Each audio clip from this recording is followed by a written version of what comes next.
తిరుమల తిరుపతిలో ఈ యొక్క కల్తీ నెయ్యి కేసుకు సంబంధించి ఏదైతే ఈ యొక్క సిట్ అధికారులు ఫైనల్ ఛార్జ్ షీట్ దాఖలు చేసినటువంటి నేపథ్యంలో దానికి సంబంధించి ఆ యొక్క విషయాన్ని వైసీపీ వాళ్ళందరూ కూడా జీర్ణించుకోలేనట్టుగా అర్థమవుతోంది. తాజాగా చూసుకుంటే మాజీ మంత్రిగా పనిచేసినటువంటి పేర్ని నాని ఓ కార్యక్రమంలో మాట్లాడుతూ కూటమి ప్రభుత్వం వీటన్నిటికి సంబంధించి దుష్ప్రచారాలు చేసిందని, ఎక్కడా కూడా కల్తీ జరగలేదని చెప్పి బీజేపీ మాధవీలత గారి గురించి మాట్లాడుతూ అసభ్యంగా మాట్లాడినటువంటి సంగతి రాష్ట్ర ప్రజలందరూ కూడా ఆశ్చర్యానికి గురవుతున్నారు.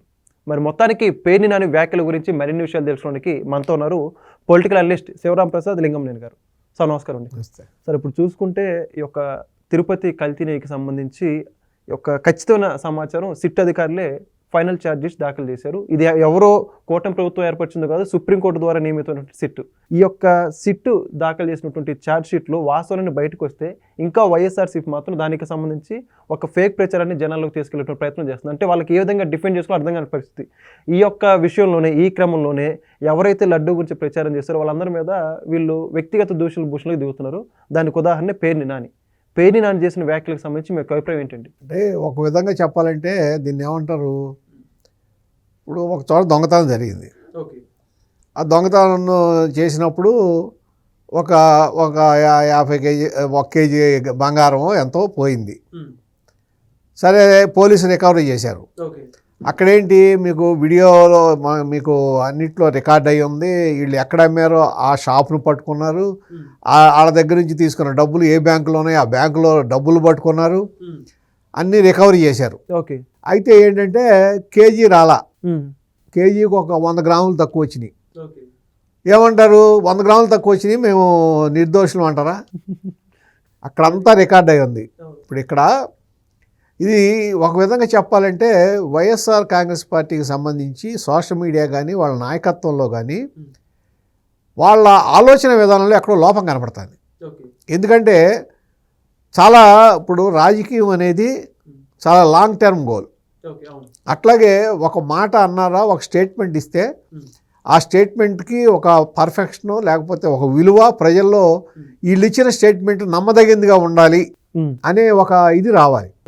కానీ నాయకులు ఎట్లా ఉన్నారంటే వైఎస్ఆర్ కాంగ్రెస్ పార్టీ నాయకులు అల్ప సంతోషుల్లాగా అప్పటికప్పుడు ఏదో ఒకటి తప్పుడు ప్రచారం చేసేసి తిమ్మిని బొమ్మిని చేసి చూపించి ఒకరోజు ఏదో దాన్ని సోషల్ మీడియాలో ప్రచారం చేసేసుకుని నాయకులందరూ ప్రచారం చేసేసుకుని ప్రజలను నమ్మించేసామనుకుని మరుసటి రోజు నుంచి దానికి అటాక్కి గురవుతున్నారు. మరుసటి రోజు నుంచి కంటిన్యూస్గా ఈ కూటమి నాయకులు కానీ మిగిలిన వాళ్ళు కానీ నిజాలు బయట పెడుతుంటే సమాధానం చెప్పుకోలేని పొజిషన్లోకి వెళ్ళిపోతున్నారు. దానికి ఉదాహరణ ఏంటి, మొన్నే జగన్మోహన్ రెడ్డి గారు ఏమన్నారు, అమరావతి గురించి అసలు అమరావతి ప్రస్తావనే తీసుకురావక్కర్లా. అక్కడ ఆయన ప్రెస్ మీట్లో అమరావతి ప్రస్తావన తీసుకురావక్కర్లా, తీసుకొచ్చాడు. తీసుకొచ్చినప్పుడు అమరావతి రివర్ బెడ్ అన్నాడు, ఇది నదీ గర్భంలో ఉందన్నాడు. అన్న తర్వాత అసలు నదీ గర్భం అంటే ఏంటి, ఏమేమి పట్టణాలు ఎక్కడ ఉన్నాయి, ఏ పట్టణాలు ఏ ప్రాంతంలో ఉన్నాయి, సముద్రం ఒడ్డున ఎన్ని పట్టణాలు ఉన్నాయి, ఈయన చెప్పిన విశాఖపట్నం కూడా సముద్రం ఒడ్డునే ఉంది కదా. ఇవన్నీ బయటకు వచ్చేటప్పటికి సజ్జల రామకృష్ణారెడ్డి గారు బయటకు వచ్చి ఆయన ఏం చెప్తున్నాడు, అబ్బాయి జగన్మోహన్ రెడ్డి గారి ఉద్దేశం అది కాదు, అమరావతిని మేమేం కాదంటలేదని మళ్ళా డిఫెన్స్కి వెళ్ళారు. అంటే ప్రజల దృష్టిలో ఏమైపోయింది, అది పలసపడిపోయింది. ఇవాళ ఇది కూడా అంతే.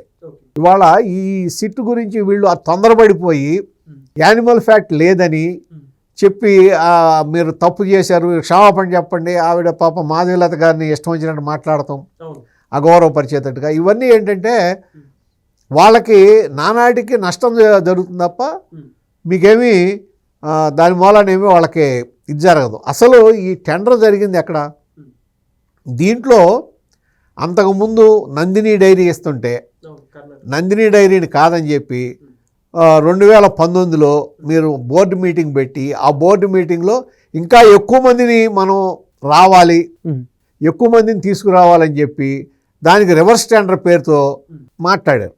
మాట్లాడి ఏం చేశారు, 2000 సంవత్సరంలో మళ్ళా బోర్డు మీటింగ్, మేలో జరిగిన బోర్డు మీటింగ్లో ఏం పెట్టారు, అక్కడ మీకు 2 డైరీకి 3 ఏళ్ల నిర్వహణ ఉండాలనేది, ఇన్ని లక్షల ఇది ఉండాలి, ఇది పాలు సేకరణ ఇవన్నీ ఉండాలని చెప్పి అక్కడ ముఖ్యమైన 18, 19 దీన్ని తీసేశారు. అసలు ఇవి అక్కర్లేదు, డైరెక్ట్ ఏం అక్కర్లా, 3 సంవత్సరాలు ఉందని సంవత్సరం, అట్లాగే వాళ్ళ 250 కోట్లు టర్న్ ఓవర్ ఉండాలంటే ఏదో టైంలో దాన్ని 100 కోట్లు తగ్గించేసి ఇట్లా ఇష్టం వచ్చినట్టు చేసి ఈ బోలేబాబా డైరీ వీళ్ళు ఈ ఏఆర్ డైరీ వీళ్ళందరూ దాంట్లోకి ఎంటర్ అవ్వడానికి అవకాశం కల్పించారు.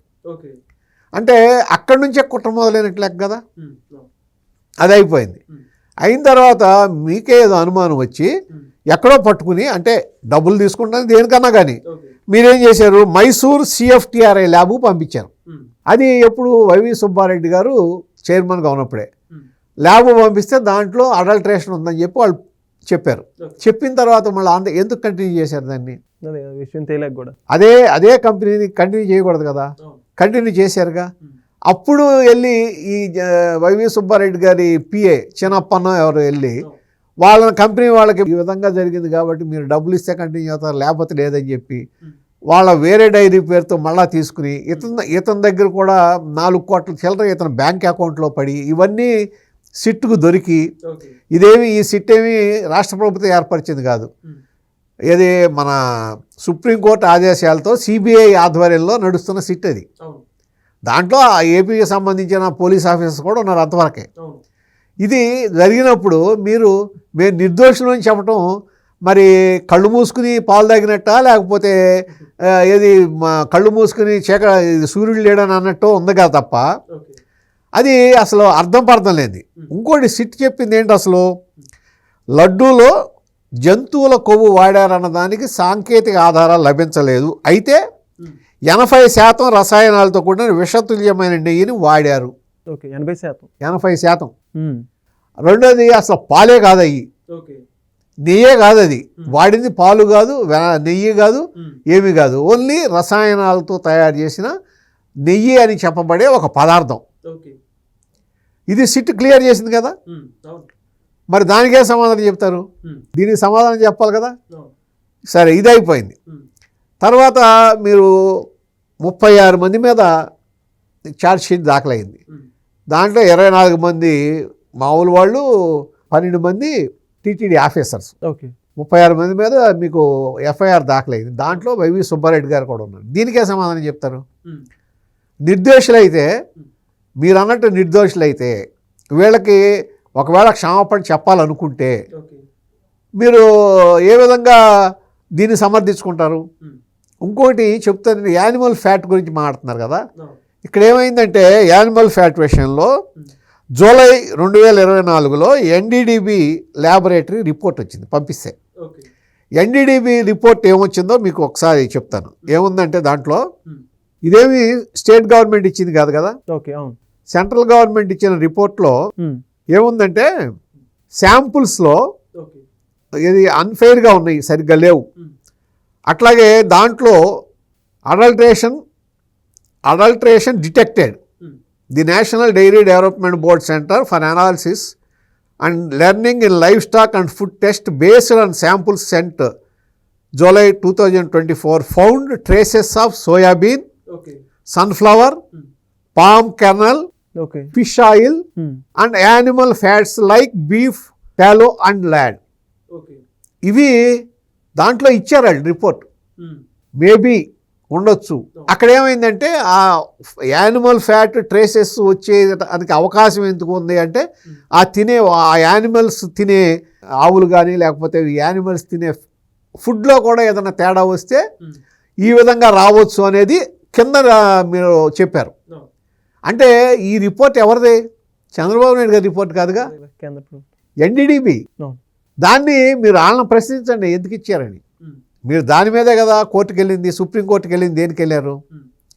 సుబ్రహ్మణ్యం స్వామి గారు వెళ్ళాడు, తర్వాత వైవి సుబ్బారెడ్డి గారు. దీన్ని ఇది ఇట్లాగా మేము ఏం చేయలేదు, చేయిందని ఈ విధంగా ప్రచారం చేస్తున్నారు. యానిమల్ ఫ్యాట్ ఉందనో లేకపోతే కల్తీ నెయ్యనో ప్రచారం చేస్తున్నారు.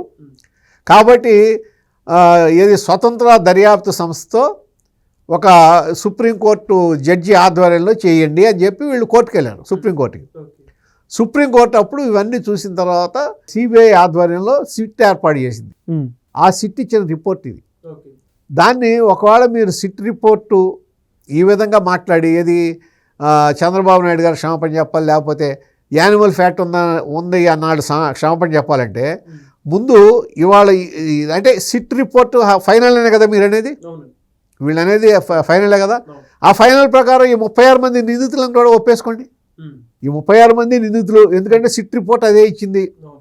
దాదాపు 14 నెలలు 12 రాష్ట్రాల్లో వీళ్ళు మొత్తం ఎంక్వైరీ చేసి ఎక్కడెక్కడే పట్టుకుని అసలు ఈ రసాయనాలు కూడా ఎక్కడ దొరికినాయి, వాళ్ళు ఈ బోలేబాబా డైరీ వాళ్ళు ఎక్కడ కొంటున్నారు, ఎందుకు కొంటున్నారు రసాయనాలు అని ఇది వచ్చిన తర్వాత అక్కడికి వెళ్ళి పట్టుకుంటే కంటిన్యూస్గా వీళ్ళు ఇది దానికి సంబంధించిన ఇవి మెటీరియల్ కొంటుంటే అప్పుడు అనుమానం వచ్చి చూస్తే అది దీంట్లో వాడుతున్నారని అర్థమైపోయింది. ఓకే, మరి అటువంటప్పుడు ఇవన్నీ క్లియర్గా వాళ్ళు ఒకదానికొకటి ఎక్కడ ఏం జరుగుతుందో తీసుకొచ్చి, అట్లాగే ఈ చిన్నప్పన్న దీంట్లో కూడా ఏది అతని అకౌంట్లో పడిన డబ్బులు కూడా ట్రేస్ అవుట్ చేసి, ఆ డబ్బులు మళ్ళీ బయటికి వెళ్ళి కూడా ట్రేస్ అవుట్ చేసి, ఇన్ని చేసిన తర్వాత ఇన్ని అవకతవకలు ఫైండ్ అవుట్ చేసిన తర్వాత నిర్దోషని చెప్పుకుంటామంటే అసలు ఏమన్నా అర్థం ఉందా?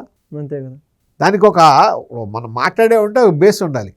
ఏమవుతుందంటే ఇటువంటి వాటి మూలాన ఇటువంటి ప్రచారాలు చేయటం మూలాన వాళ్ళకి ఇప్పుడు వైఎస్ఆర్ కాంగ్రెస్ పార్టీ ఏదో అనుకుంటుంది ఏంటంటే ఈ మనం నమ్మిస్తున్నాం జనాలని. దానికి కారణం ఏంటంటే గతంలో నమ్మించారు 2019 ముందు. 2019 ముందు నమ్మించడం ఏంటంటే ఇప్పుడు వివేకానంద రెడ్డి గారి హత్య కేసు ఉంది, జస్ట్ ఎలక్షన్ ముందు జరిగింది. వెంటనే చంద్రబాబు ఈయన మీద అవార్డు వేశారు, ఇమ్మీడియట్గా గాగా ఆర్డర్ తెచ్చుకున్నారు. దాని మీద మళ్ళీ ప్రచారం చేయకుండా మాట్లాడకుండా సేఫ్ అయిపోయారు, ఎలక్షన్ గెలిచారు. అట్లాగే అంతకుముందు ఇది పింక్ డైమండ్ అని అదని ఇదని చెప్పారు, అయిపోయింది. కానీ ఇప్పుడు ఇంకా 3 సంవత్సరాల పైన టైం ఉంది.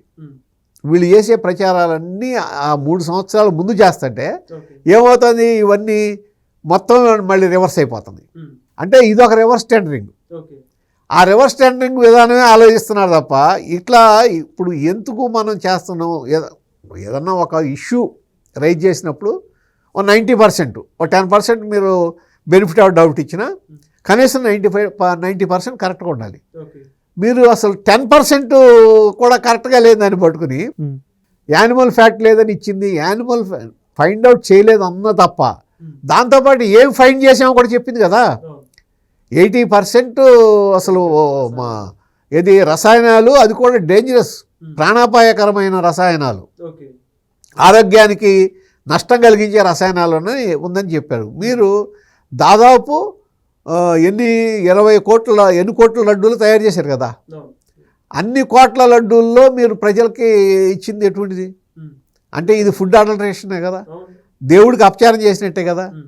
వాళ్ళు ఏదో ఈ మాట చెప్తున్నారు, అసలు దాని గురించి చెప్పండి, దాని గురించి మాట్లాడండి. అసలు మీకు అవసరం ఎందుకు వచ్చింది? అసలు మీకు ఎవడైనా 380 రూపాయలు ఎంతో అంతే కదా, అసలు నెయ్యి సప్లై చేస్తారంటే ఎట్లా నమ్మారు? ఇప్పుడు స్టాండర్డ్ ప్రైస్ ఉంటుంది, స్టాండర్డ్ ప్రైస్కి మీకు కావాలంటే ఒక 10 రూపీస్ 5 రూపీస్ అటు ఇటో మ్యాక్సిమం 5% అటు ఇటుగా ఇది అవుతుంది తప్ప మీరు ఆ రేటుకి సప్లై చేస్తారంటే ఎట్లా నమ్మారు? వాళ్ళకి అసలు ఆ కెపాసిటీ లేని కంపెనీని ఎట్లా నమ్మారు? క్లియర్ కట్గా ఇక్కడ మీకు దాంట్లో క్రిమినల్ యాక్టివిటీ కనపడుతుంది. ఓకే, దీన్ని ఒక విధంగా ఏ విధంగా మనం అడల్టరేషన్ చేసి అక్రమ మార్గంలో డబ్బు సంపాదించుకోవాలి అనే ప్రయత్నం ఖచ్చితంగా కనపడుతుంది. ఇవాళ ఎంత మాట్లాడితే ఇప్పుడు వైఎస్ఆర్ కాంగ్రెస్ పార్టీ నాయకులకు ఈ లడ్డూ గురించి ఎంత మాట్లాడితే అంత నష్టపోతారు, ప్రజల దృష్టిలో అంత దిగజారిపోతారు, అంత నష్టపోతారు. ఇది మాత్రం ఖచ్చితం. Thank you so much sir. Please subscribe to Leo news for more videos.